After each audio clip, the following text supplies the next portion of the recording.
realize what's really going on in this country. There are a lot of things that are going on that are unjust, people aren't being held accountable for, and that's something that needs to change. That's something that, this country stands for freedom, liberty, justice for all, and it's not happening for all right now.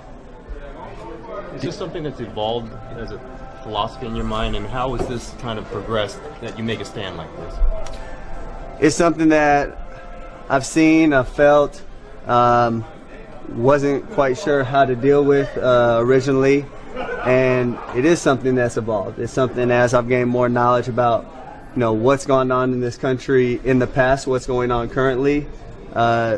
These aren't new situations. This isn't new ground.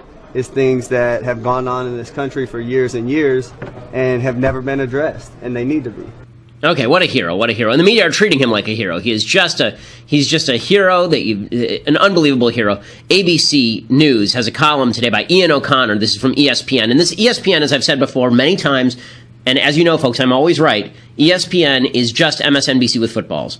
And ESPN is praising him. Colin Kaepernick stood tall while sitting down, which is not an easy thing to do. In fact, what he did in benching himself for the national anthem on Friday night was the hardest thing he could possibly do. The easy thing, that would be standing silently with his teammates on the San Francisco 49ers sideline, cutting against the grain of his conscience. Nobody would have known the difference, but he planted himself among the Gatorade buckets, understanding that in an age of 24/7 surveillance, he would be outed soon enough. He didn't strike the kind of dramatic pose made by Tommy Smith and John Carlos at the 1968 Summer Games in Mexico City, and that was okay. He made his statement loudly and clearly, and he said, I'm not going to stand up and show pride in a flag for a country that oppresses black people and people of color. Right, black people and people of color, like Colin Kaepernick, who earns on average $19 million a year for being one of the crappier quarterbacks in the NFL.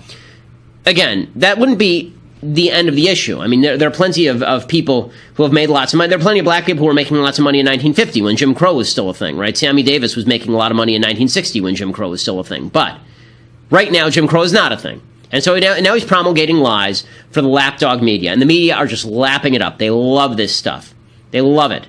And there's somebody I thought who wrote an interesting column who said, if you're booing him, you should really be booing Muhammad Ali, because Muhammad Ali did the same kind of stuff. If you recall, Muhammad Ali did take booze at the time, and he rightly took booze at the time because he said some pretty evil and egregious things. I know we've made a hero out of Muhammad Ali now because he became kind of this American spokesman later in his life, but early in his life, he was saying some pretty vile things about the United States and about the war in Vietnam.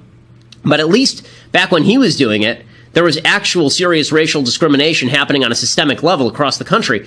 That simply is not true. It was bad when he said it even then. It's simply not true with Colin Kaepernick now, right? I mean, this is all nonsense. The idea that police are out there just murdering black people, that's all they care about. They're out there killing black people and targeting black people. The criminal justice system is full of racism. All of this is a lie, and we've discussed this about 1,000 times on the program, so no need to go through all the statistics again. I have full videos on this talking about all of these statistical anomalies that the left likes to cite and explaining where they come from.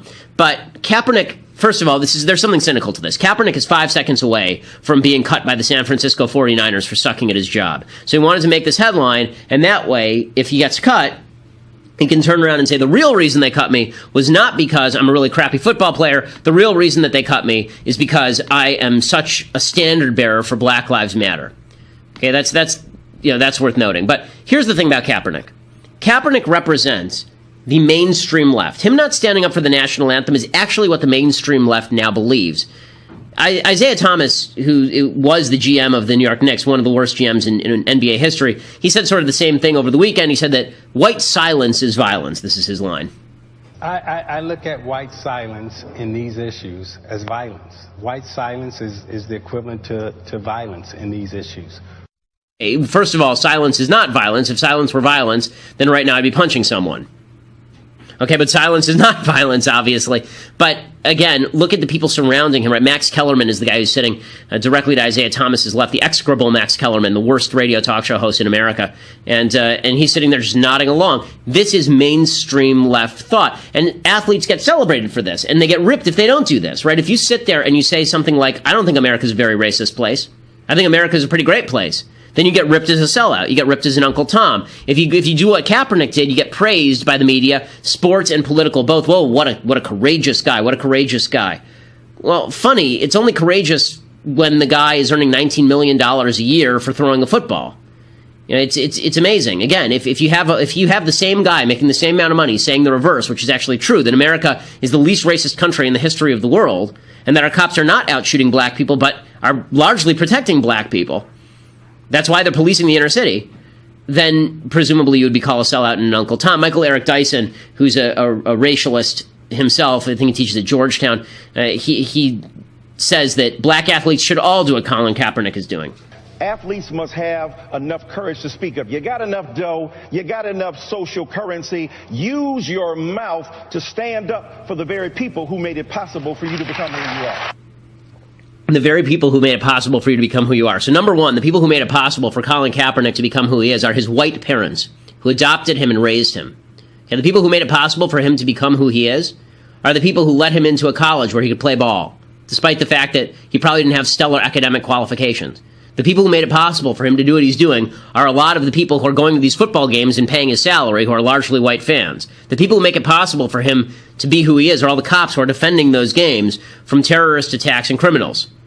Right, the first person that Colin Kaepernick is going to call when somebody tries to break into his house is the cops, just like every other person in the United States.